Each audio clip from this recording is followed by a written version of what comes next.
Panasnya hari ni. Mana nak cari air Uish, air apa ni? Sedap je. Tu bang. Salam bang. Ya kenapa? Air apa benda ni bang? Ini air korang baru lagi 3 kebab bang. Itu air mangga yogurt. Itu air mangga yogurt. Itu air mangga yogurt. Oh, iya ke? Awak nak cuba Ya. Tukap. Cepat. Tukap Ya. Kita tukap jari bang. Okey boleh jom. Cuba.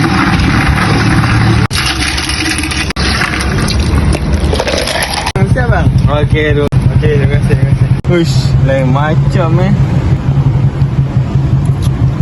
pekat dia bukan main Panas-panas macam ni kena masuk kan. Pekat melikat sedap Haus-haus panas-panas kan. Wajib lah minum air ni, bau sur kan. Wajib try ni.